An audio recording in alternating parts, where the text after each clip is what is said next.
What is up, everybody? Welcome into another edition of Make Every Second Count Live. With me, your host and international award-winning Make Every Second Count speaker. That pumps me up to say it every time I say it, and I love it. I love it. I love it. So, but anyways, tonight's show is going to be amazing. Tonight's guest is nothing short of beautiful. I believe that's the first thing I ever said to her, and dang, I'm not joking. She's amazing. But she is going to be teaching us the benefits of living in the moment. And I am pumped up about that. But I ask you if you would please, please, please do me a favor. Share this out. Invite all kinds of people to watch this episode. And don't forget to give us all kinds of thumbs up, hearts, frowny faces, cry faces. You can get mad at us. I don't care. Just help us trick the algorithm on any of the socials we're on. And don't forget to keep the comments coming. We want to have more of a conversation than making just a presentation. But with no further ado, I would like to bring to the stage Miss Tasha herself. Miss Tasha. Hello, Jeff. Hello, everybody. How are you doing? Oh, I am fantastic. Better now that I get to see you. Oh my goodness. Thank you so much. I receive it. It That's makes me good. giggle. I am so glad you receive it. Because if you Mm, rejected it, I'd be like, oh. my goodness. But Would you? so, all right. So I happen to know from my own background of being in a car wreck, in a coma 2.5 months, in the hospital 3.5 months. I was told I wouldn't walk again, Mm, but I came out the other side stronger. See, I actually grew through what I was going through. And I believe that each person needs to grow through mm, something in their life. Now, that something might be different than what I went through.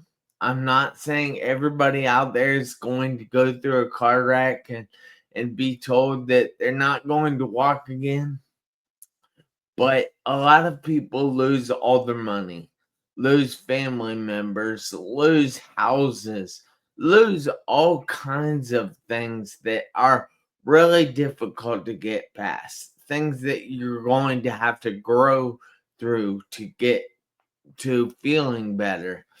And I'm just curious mm. because I know we have done this show before, and I am just curious if you could explain a little bit of something that you had to grow through.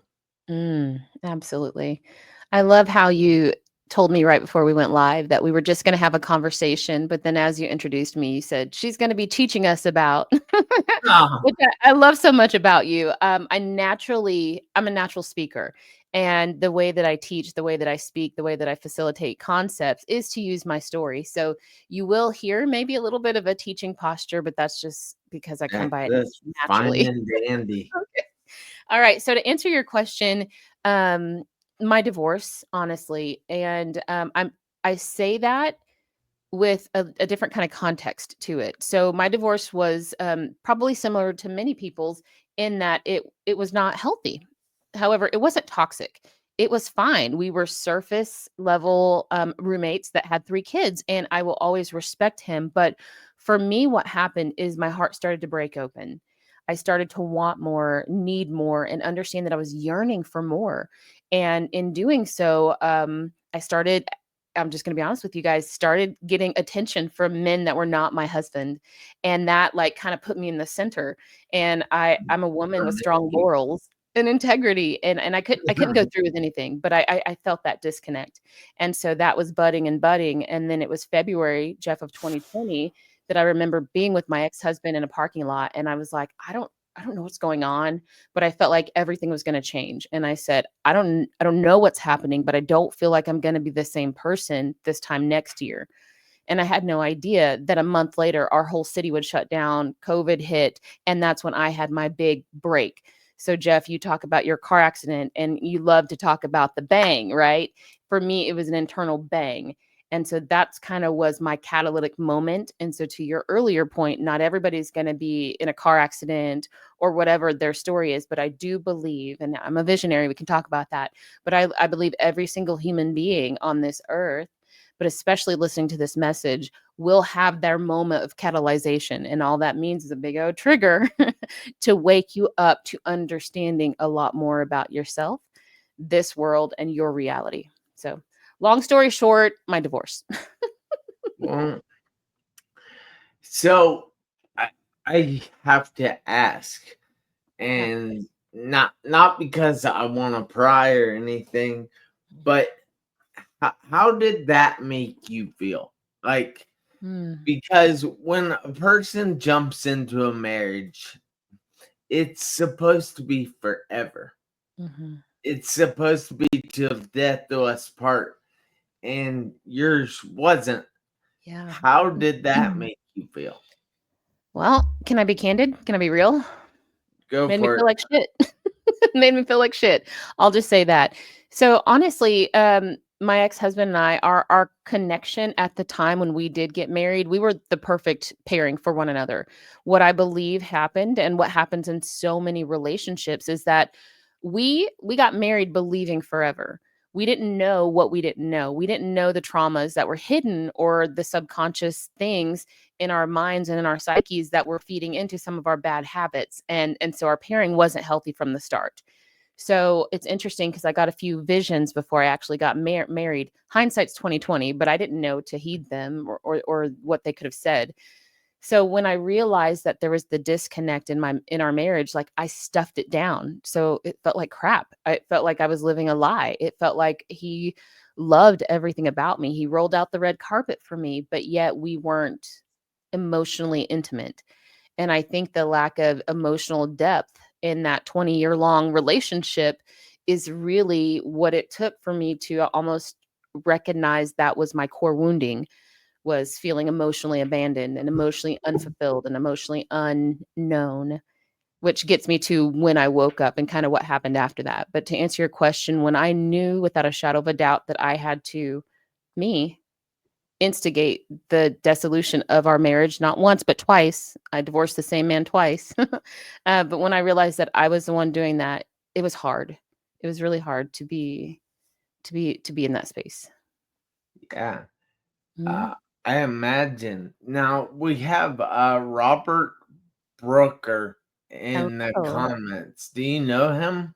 I don't, not right off, but All I'm right. happy he's here. Well, he said, I'll just say this, girl, that second divorce was a trip through hell.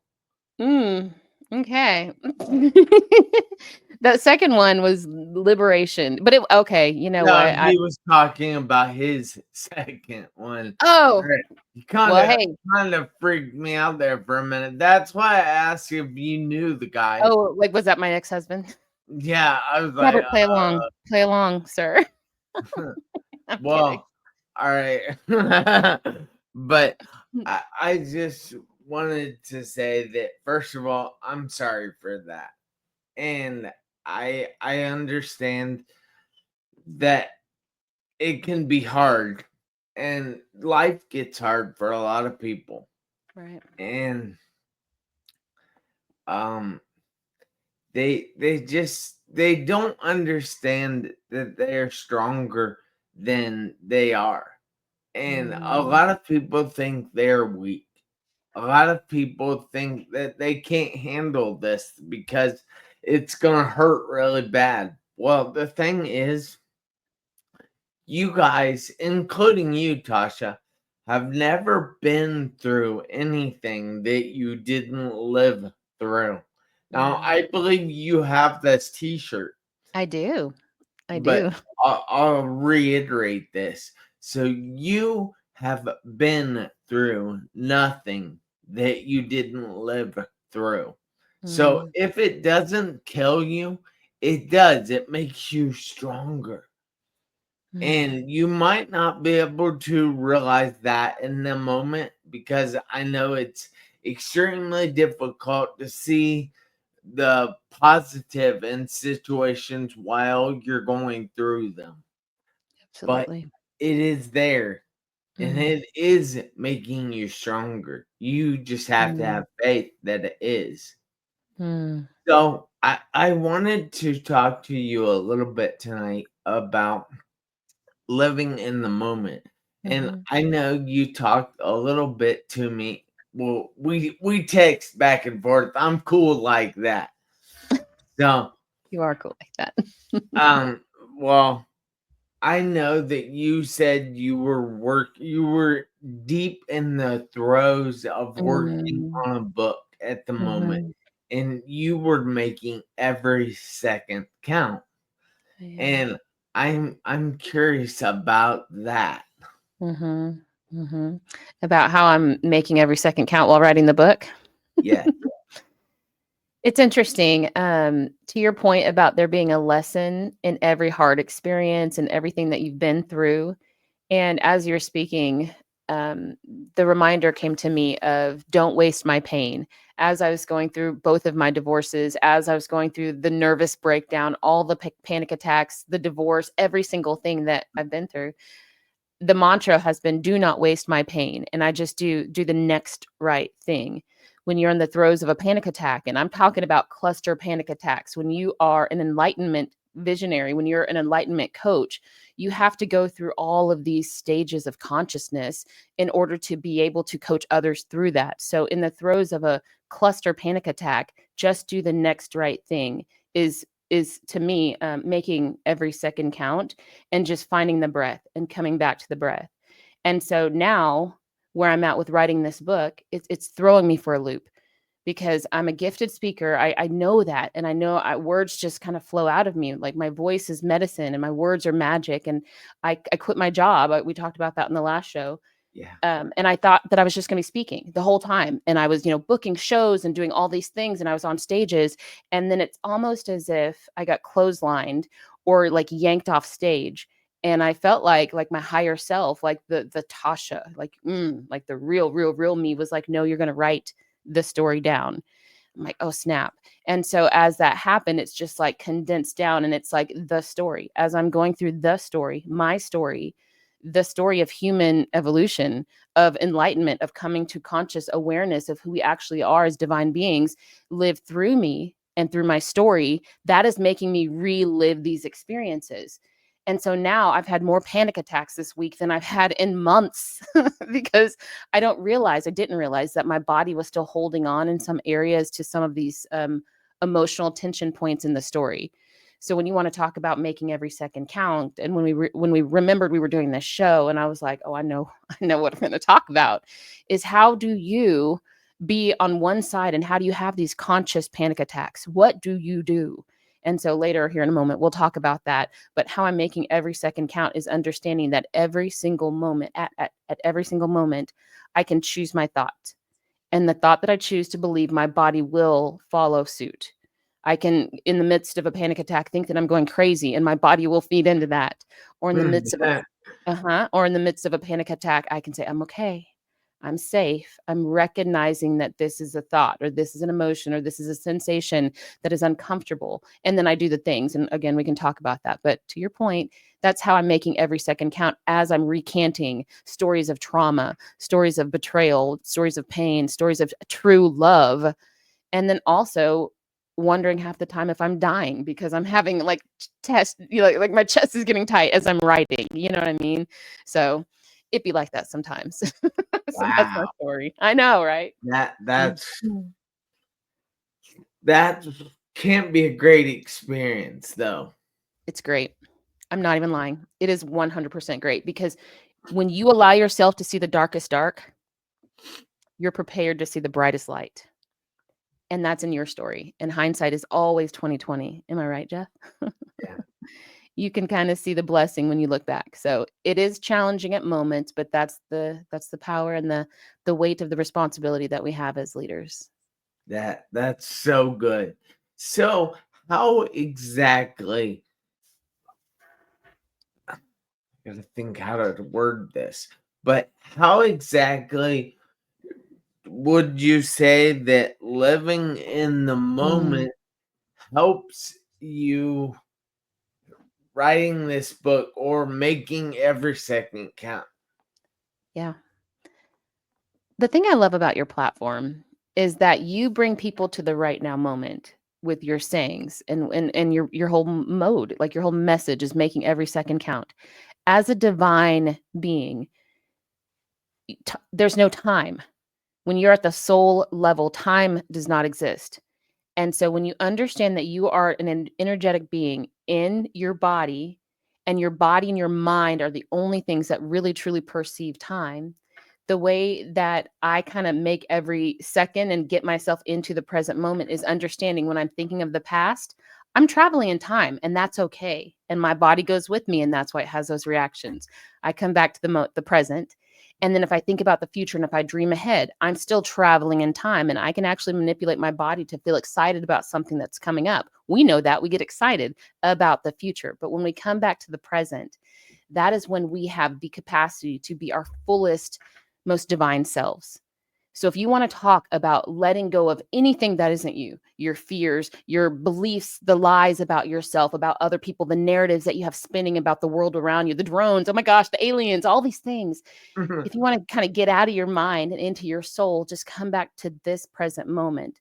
And that's where you will find your peace and your solace and your moment, because every single moment is only experienced right now. It's like Spaceballs. Did you ever see that movie? When did it happen? It just happened. Just there's a there's a clip. Hopefully, some of your your viewers will know the clip I'm talking about. But they do this. There's this whole scene where they play with time, like when it just happened, but when is it going to happen soon? Like they play with these words of time, and so making every second count is the only moment that you can be your fullest, most divine self. So that was That kind of that's a rabbit that trail. is so cool. That's deeper than I normally am on this show, but Oh, my I bad. want to say no, you're good.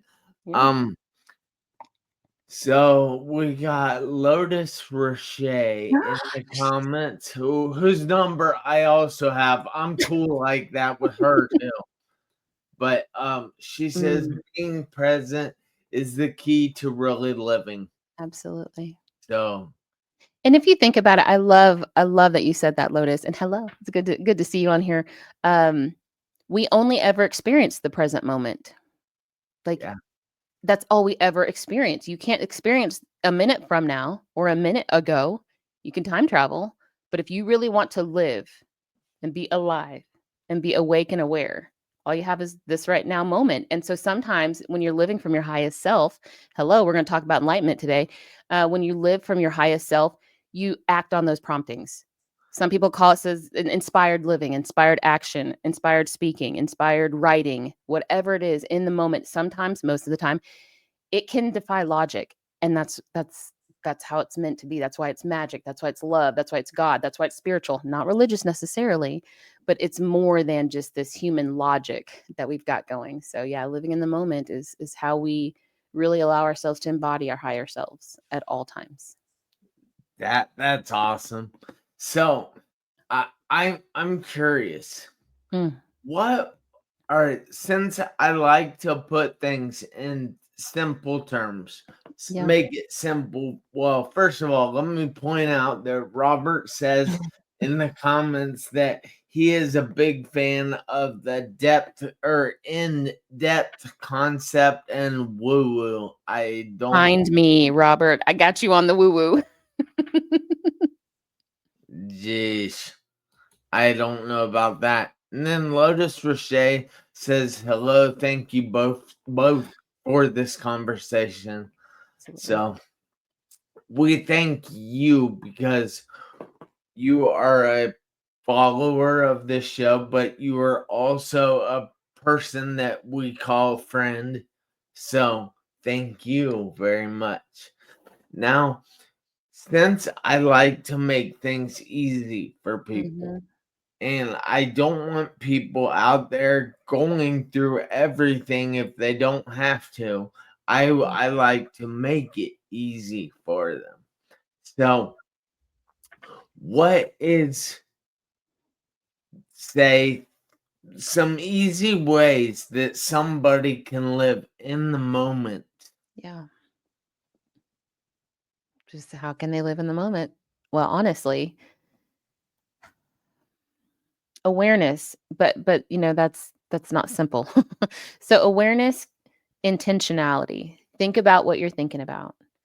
If you're just reacting and just popping off the handle when something just comes to mind and just flies out the handle and it's unloving, maybe not. And the same goes for how you think.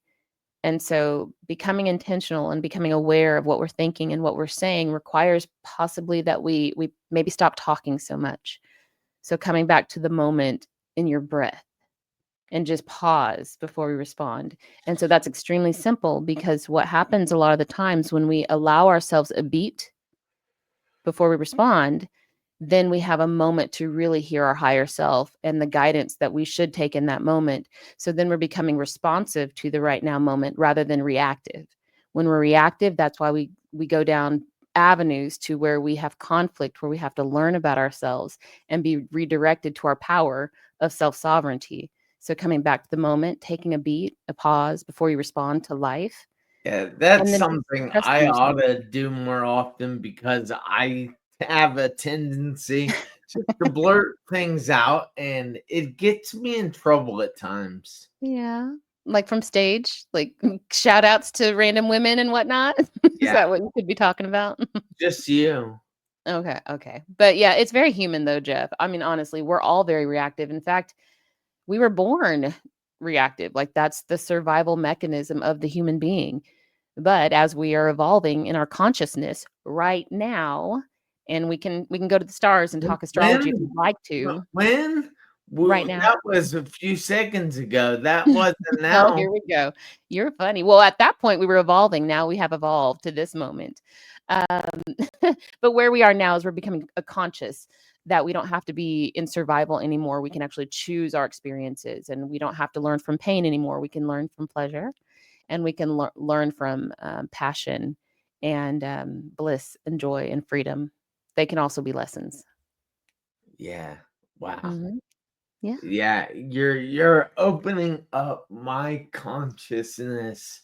You're opening it yourself. You're just using me as a permission slip. And that's all No, right. I'm just talking. Like I really don't know about this stuff, so Mm. I'm just making a joke right now.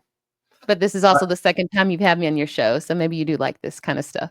no, I like you. See what I mean about taking a beat? That Mm. I need to just take a beat, stop, breathe, and think about things before I say them. I will say this for your audience and everybody who's watching this at this right now moment, this one right here. Jeff and I have boundaries. Like we from jump, he came on heavy, and that's all right. I appreciate it. I respect it. I revel in the attention. But we set some parameters really quick, and so he has all freedom and liberty to kind of push it with me, because we're never going to cross any real lines, and it's all in good fun, and that's actually our friendship. But yeah, when you say things like that, I just giggle. I giggle, but I also want everybody to know truly, and it's not you, Jeff, but if there are people around you in your life that are very reactive, set a boundary. Set a boundary. And then enjoy the freedom because boundaries aren't always a brick wall. They can be a white picket fence, with a door that you let people in or you close the door. Either way, Yeah. you're still sovereign. So Robert says I will offer this. I concur with Jeff. Tasha is easy on the eyes. thank So you. I receive it. I do. I do. Can I just talk about something really quickly since we're go talking for it. about it? Go for it. As a woman, it has been a challenge to learn to receive compliments.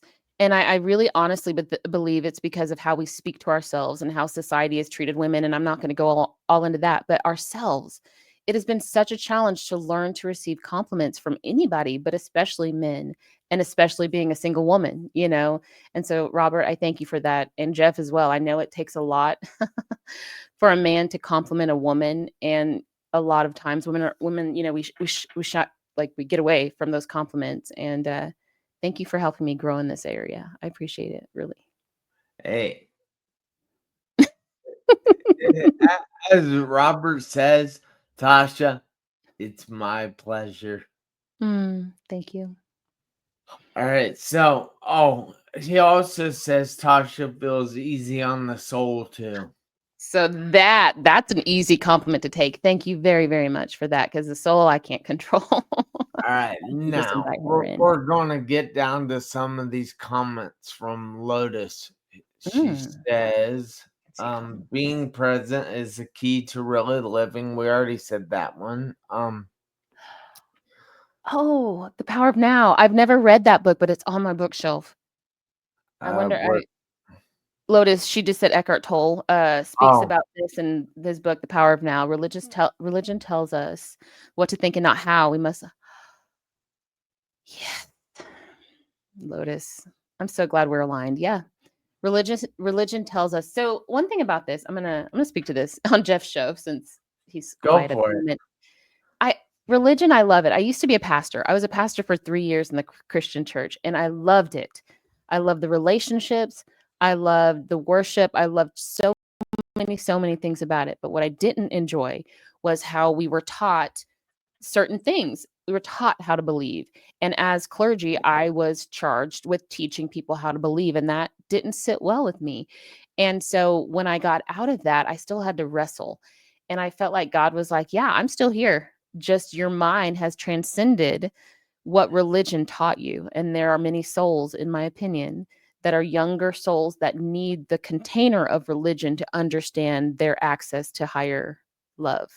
And I think many of us, as we grow out of the structures of the church and religion specifically, as we transcend that thinking and those ideologies, we will still find, and not even still, we will find true love in God, and that's inside of us. And so I absolutely 100% believe that religion has taught us how to operate. And thankfully, we can go to the stars for this as well. The generation of having to rely on external power, be it government, religion, or anybody outside of yourself, is thankfully over. We have gotten to the point where we can now be sovereign human beings. We are divine humans being here on earth. So, mm, Lotus is just commenting we're gonna a have to get lot. on a call or something, Lotus, because I love your energy. Yes, yes, yes. Yeah, she's really a cool person. So Mm, I find it to be amazing beautiful. because she's just Why? something else. But so So good. I, I I'm trying to think of some way to sum this up. Mm, But so let's say that somebody is out there going through mm, something like they just lost their mother. How can they live in the moment and mm, really take in the beauty of what's around them and realize that their life is not over? It's mm, just taking a toll on them at the moment. mm. Yeah, to someone who's in the throes of any intense emotion, be it grief or anxiety or depression or any intensity, understand first of all, emotions, all of them are transient. Okay? Yes, you have a body and it seems to be very solid, but when you allow your emotions to kind of flow in and you experience, acknowledge them, and then you allow them to keep going, they will always keep going. The only way that they don't kind of flow through is if you hold on to them. Now, for someone specifically going through grief, find support and understand that grief comes and goes in waves. And some of those waves will take you down and take you under, and that's by design. But understanding that they are temporary and that, those moments of supreme darkness, they do pass, but they are there so that you may see the fullness of love in the support that you have around you, or in those relationships with those people that may have passed on. And also understanding that as a soul, you are energy, and energy can never be created nor destroyed. So while your loved one may not be in front of you, again, speaking to that person who lost someone, they're still very much with you. And you, as an energetic being, have the capacity to sit and close your eyes and dull all of your senses and really tune in and ask that person to be with you. And I guarantee you, they will come to mind and they will come to heart, and you will be soothed in that moment. And that's perfectly safe. That's perfectly sane. And that will be a soothing balm to your moment in that right now moment. So that's kind of what I'd say. But overall, to anybody going through anything, just to allow the emotions to go, acknowledge it, and then thank it for it coming, and then find love in it. Thank you for that. That was a great answer. And I want to say hi to Lucy. Lucy. Yeah, she's from Kenya. I actually Mm-hmm. met her when I was over there, I believe. Can't guarantee that, but Oh, I love it's that. good to see you on here. Thank you. She said great show. So I Nice to just meet you, want to Lucy. say thank you to that. And this goes out there to everybody, including you, Tasha, including me. We have to make every Mm, second count. And you might ask why. I say because you never know when the seconds will run out on your one life. We'll be back here next Tuesday, 7 p.m. Eastern Time. And until then, have a fantastic week. Thank mm. you again, Tasha. I appreciate you so much. Of course. Thank you so much for having me. Not a problem. Bye, guys.